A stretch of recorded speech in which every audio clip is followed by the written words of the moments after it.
तो स्वर्ण दुकान पर ले गए। जीवन में कष्ट आए तो इस तन को और इस मन को भगवान शंकर के शिवालय तक ले जाओ।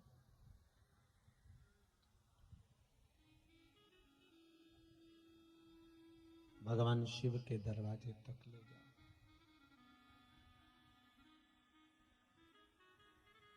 हम तो यहां तक कहेंगे शिव महापुराण के अंतर्गत, अगर आप स्वीकार करें तो बहुत अच्छी बात है, ना करें वो आपकी मर्जी। हम तो कहेंगे कि जीवन में अगर जरा सी भी तकलीफ आए ना, जरा सा भी कष्ट, जरा सा भी बीमारी, जरा सा रोग, जरा सा दुख, जरा सी तकलीफ आए, दुनिया के पास में पहले बाद में जाना, आप पहले शिव के पास जाओ, आप पहले शंकर के पास जाओ। अगर जीवन में थोड़ा सा भी दुख है, तकलीफ है, कष्ट है, रोग है, बीमारी है, दुनिया के लोग कितना भी टॉर्चर कर रहे हैं, दुनिया के लोग कितना भी दुख दे रहे हैं, आप सब जगह बाद में जाना, पहले शंकर के पास जाकर हाथ जोड़कर कहना, भोला सब दुख काटो, शिव शंकर जपूं तेरी माला, भोला सब दुख काटो महाराज। सब जगह बाद में जाना, पहले शिव की शरण में जाना।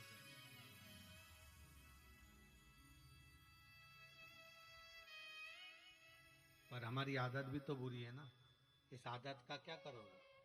सबसे पहले आपके घर में अगर तकलीफ आई तो आप सबसे पहले अपने रिश्तेदारों को फोन लगा के बोलते हैं, देख मुझे 2 लाख रुपए की जरूरत है, तू दे देगी क्या? आज का जमाना इतना विचित्र है कि दुनिया फोन लगा के बात भी करती है तो टेंशन में लोग आ जाते हैं, कहीं कुछ मांग ना ले।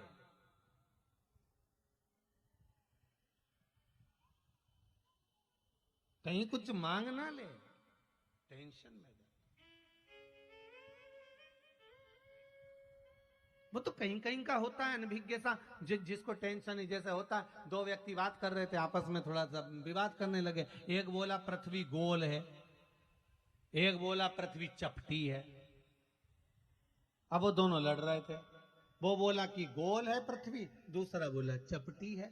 वहीं से एक व्यक्ति निकल कर जा रहा था, इन्होंने उससे पूछ लिया, भैया इधर आओ, क्या क्या बात है, ये बताओ कि पृथ्वी गोल है कि पृथ्वी चपटी है? उसने कहा, भैया देखो हम तो इस गांव के है ही नहीं। उसने कहा, हम तो इस गांव के है ही नहीं। अब बताओ ये कहीं ऊपर से आया था है? अब उससे पूछा कि ये बताओ कि पृथ्वी गोल है कि चपटी है, तो क्या हम तो इस गांव के है ही नहीं, हम तो दूसरे गांवों के हैं। अरे भाई बता तो सकता, पर कोई कोई होता अनभिज्ञ सा, उसको कुछ चिंता नहीं रहती, वो तो शिव के भरोसे पर जीता है, शंकर के भरोसे पर।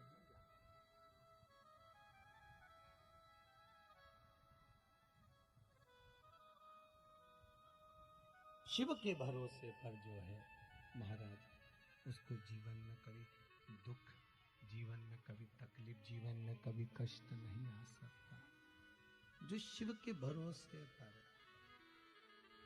आशाइक राम जी से दूजी आशा छोड़ दे, नाता एक राम जी से दूजा नाता तोड़ दे, साधु संगे राम रंगे अंग अंग रंगिए, जाए विधि राखे भोला ताई विधि रंगिए।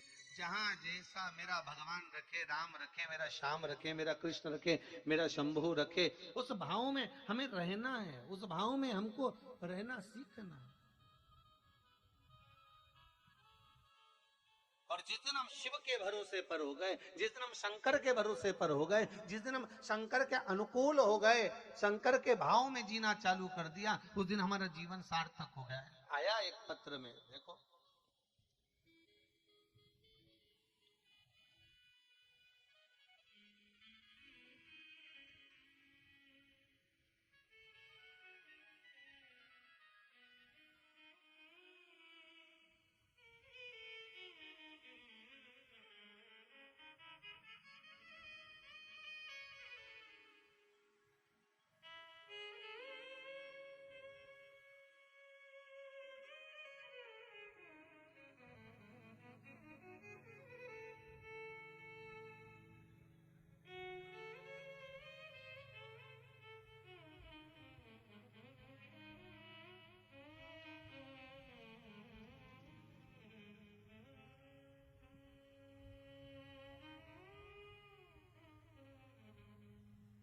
सेवन प्रसाद जी चतरा, निकिता देवी चतरा, झारखंड से आए आप।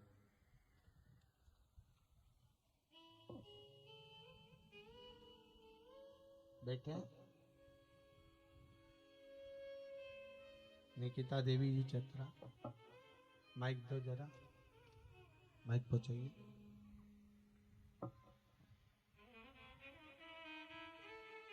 आपने लिखा है दीदी,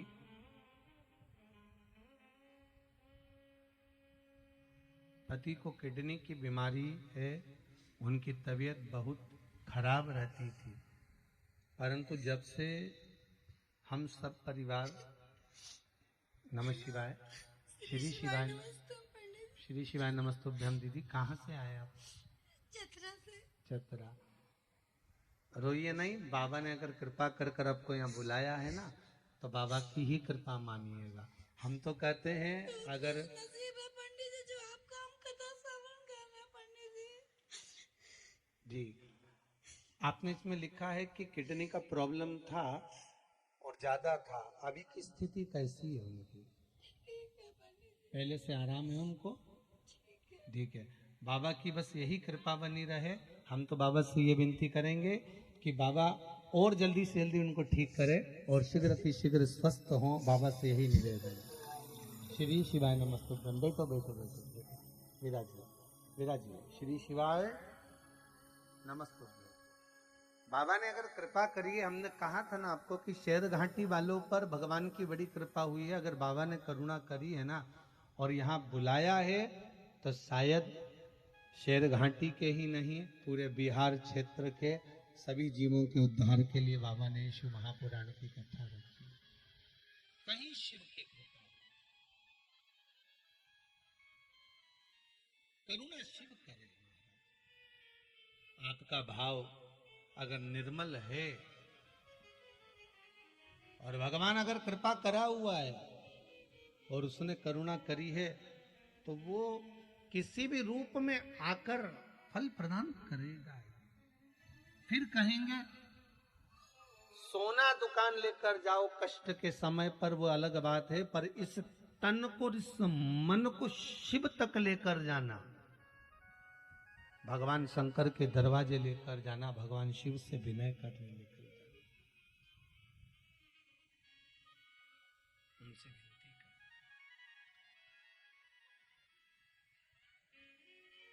बाबा, हमने जीवन में बहुत दुख देखा है, बहुत कष्ट देखा है, पर भरोसा आपका है, विश्वास आपका है,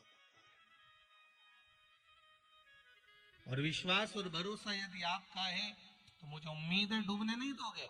जैसे माता जगत जननी पार्वती जी ने तप करा, साधना करी, बाल्य अवस्था से, छोटी सी अवस्था में देवऋषि नारद सामने से आकर भगवान श्री हिमालय राज जी ने पूछ लिया देवऋषि नारद से, अरे नारद जी आप आए हो, मेरी बेटी का भाग्य बता दीजिए, मेरी बेटी की किस्मत क्या बोल रही है, मेरी बेटी का भाग्य क्या बोल रहा है, मेरी बेटी का भाग्य क्या कहता है, जरा बता दीजिए। देवऋषि नारद छोटी सी कन्या को देखकर, पार्वती जी को देखकर उनका भाग्य बताने लगे।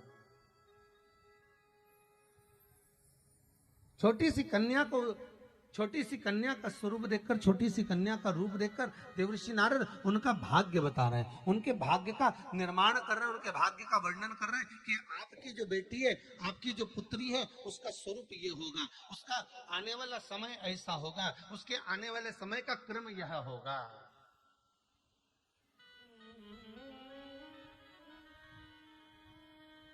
एक बात पहले भी कही, आज फिर कहते हैं,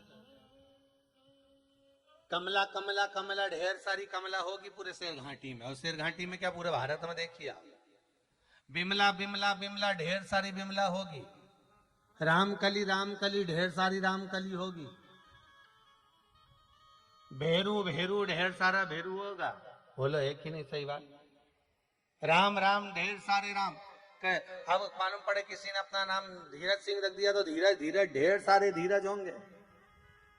नवीन नवीन, ढेर सारे नवीन होंगे, ढेर पड़े।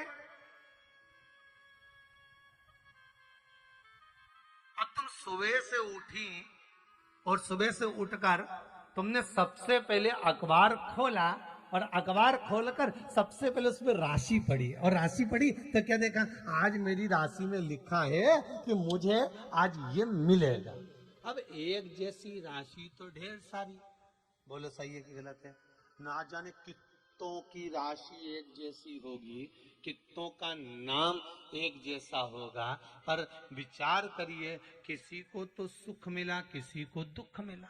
सही है कि गलत है? ये क्यों मिला? जब राशि में लिखा हुआ है कि तुमको आज धन ज्यादा मिलेगा, संपदा ज्यादा मिलेगी, नौकरी मिलेगी, तुम्हारी उन्नति होगी, तुम्हारी तरक्की होगी, तुम्हारे यहाँ ऐसा होगा, जब राशि में लिखा है तो फिर होना चाहिए था। फिर हुआ क्यों नहीं? क्योंकि शास्त्र कहता है, भगवान की कथा कहती है, शिव महापुराण की कथा कहती है, ये अपनी जगह पर है। ऐसा नहीं है कि राशि देखने से होगा, नहीं होगा, पर शास्त्र कहता है राशि के साथ में व्यक्ति को अपना कर्म भी करना पड़ेगा। कर्म जरूर है।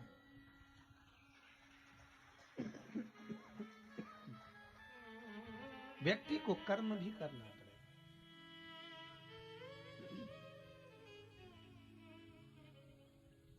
और जब तक आप कर्म नहीं करोगे, जब तक कर्म की ओर अग्रसर नहीं होगे, तब तक फल कैसे मिले? फल मिले तो फिर मिले कैसे? काम करते रहो, नाम जपते रहो, पार कर देगा वो भी कभी ना कभी। तुम कर्म तो करो, कर्म करते नहीं और विचार करो कि मुझे बस फल मिलना चाहिए। आज के जमाने में दुनिया के लोग बहुत चतुर हैं, सोचे मैं काम कुछ नहीं करूं, कहीं का ऐसा महाराज मिल जाए, कहीं का ऐसा पंडित जी मिल जाए, कहीं का ऐसा महाराज मिल जाए, ऐसी विद्या करने वाला मिल जाए कि बस ऐसी भभूति घुमाए और नीचे से हंडा सोने का निकलता जाए। आज के जमाने में तो लोग इस तुक में लगे कि कहीं का ऐसा महाराज मिल जाए जो ताली बजा से सोने के हंडे निकाल कर दे दे, कहीं से ताली बजाए और जमीन में से हंडे निकलते जाए। तो ऐसे महाराज कहीं मिल जाए तो हमको भी बता देना रे दादा, हमें भी बोल देना कि वहां पर सोने के हंडे निकल रहा है।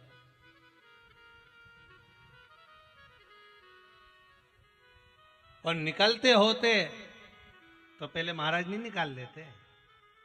अरे बोलो तो जम के, निकालते कि नहीं निकालते? कि पहले अपन तो अपना घर भरे। शिव महापुराण की कथा भी तो वही कहती है कि तुम्हारे पास में 100 का नोट होगा तब तो तुम 1 रुपया किसी को दान दोगे। सही है गलत है? कि तुम्हारे पास में 5,000 रुपए होंगे तो तुम 50 रुपए दोगे, तुम्हारे पास में 50 लाख रुपए होंगे तब तुम 100 रुपया दोगे, तुम्हारे पास में होगा तो दोगे ना।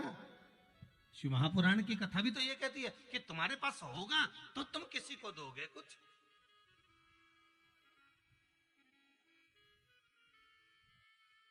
अब दुनिया के लोग कहें कि हमको कैसा महाराज मिल जाए जो सोने के हंडे निकाल दे, पर गीता जी में भगवान कृष्ण ने कह दिया कर्म प्रधान है, काम करिए, तुम कर्म करते रहिए, फल की इच्छा मत रखना, तुम काम में लगे रहना, फल देने की जवाबदारी मेरी है, मैं तुरंत तुमको निकाल कर दे दूंगा। कर्म तो करना पड़ेगा, काम करो ही नहीं और हाथ पैर हिलाओ नहीं, और क्योंकि मैं तो बस कहीं ना कहीं से मिल जा नहीं।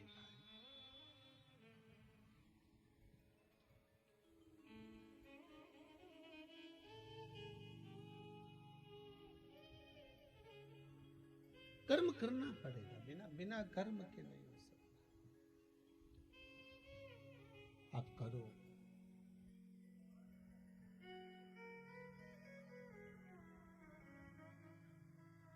एक चींटी भी अपने दर्रे से बाहर निकलती है, थोड़ा संचय करती है, लेकर आती है, तब जाकर अपना पेट भरती है।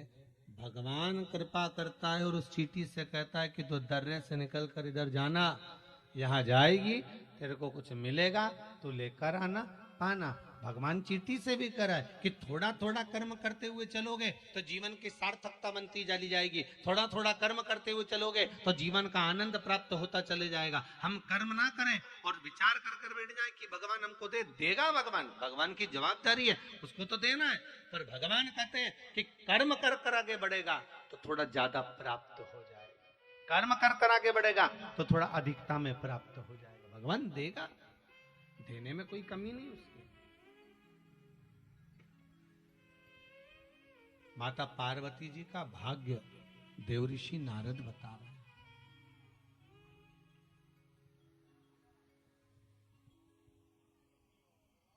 माता पार्वती जी का भाग्य देवऋषि नारद बता रहे हो। देवऋषि नारद ने कहा इनको जो पति मिलेगा, नग्न वेशधारी, भस्मी रमाने वाला, जटा जूट बांधने वाला, ऐसा इनको पति मिलेगा।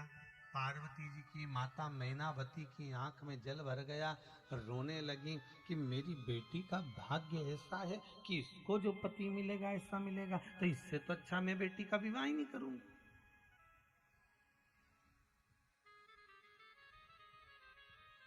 इससे तो मैं बेटी का विवाह ना करूं।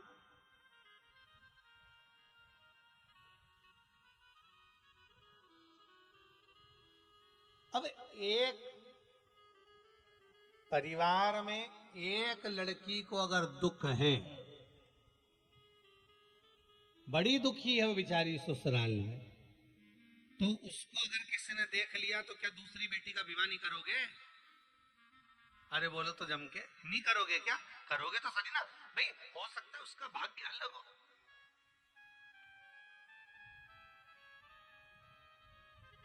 और जिसके भाग्य में जो लिखा है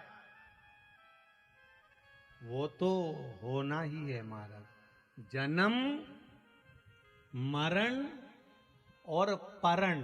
परण मतलब शादी। जन्म, मरण, मृत्यु और परण शादी, ये तीन मेरे देव अधिदेव महादेव के हाथ में है। जन्म मेरे महादेव के हाथ में, मरण मेरे महादेव के हाथ में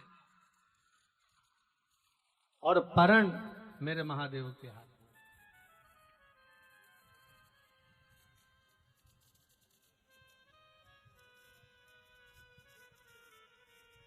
जन्म, मरण, परण तीन मेरे देवाधिदेव महादेव के हाथ में है। ये तीन शिव के हाथ में। डॉक्टर ने कह दिया बहू को, बेटी को इतने समय तक डिलीवरी हो जाएगी, जापा हो जाएगा। मालूम पड़े 4 दिन पहले ही हो गया, मालूम पड़े 15 दिन बाद हो गया। जन्म उसके हाथ में, मरण, मृत्यु।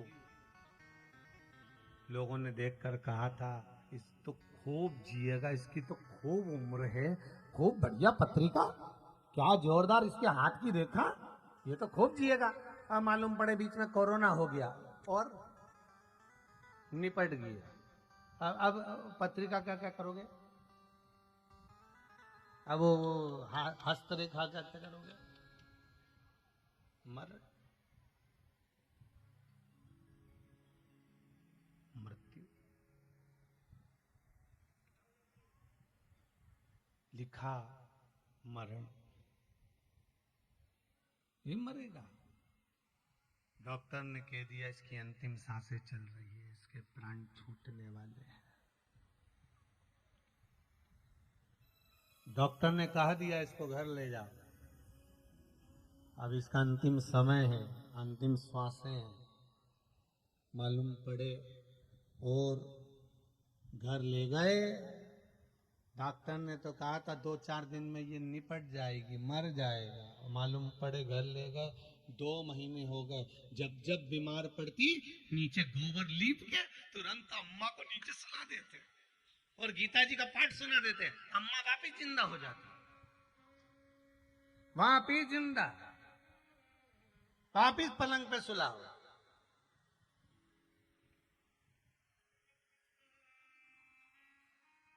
फिर अम्मा बीमार पड़ी, फिर नीचे सुला दिया, फिर जिंदा। अच्छा कई कई तो फोन लगा के पूछे गुरुजी से, गुरुदेव हमारी अम्मा को हमने 4 बार गीता जी सुना दी, 5 बार गाय दान दे दी, 25 बार तुलसी का दल गंगा जल पिला दिया, पर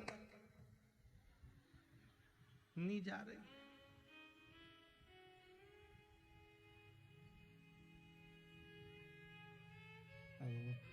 भगवान से तो पूछो कि क्यों नहीं ले जा रहे। भगवान बोले कभी नीचे भजन नहीं करा, नीचे मृत्यु लोक में कभी भजन नहीं करा, नाम जाप नहीं करा, मंत्र जाप नहीं करा, स्मरण नहीं करा, कैसे लेकर जाऊं इसको? जन्म मरण और परण विवाह, कितनी भी कोई कह दे कि अगले महीने तक हो जाएगा, बस बहुत अच्छा ग्रह आ रहा है, शादी हो जाएगी, मालूम पड़े 1 साल निकल गया, 1 साल।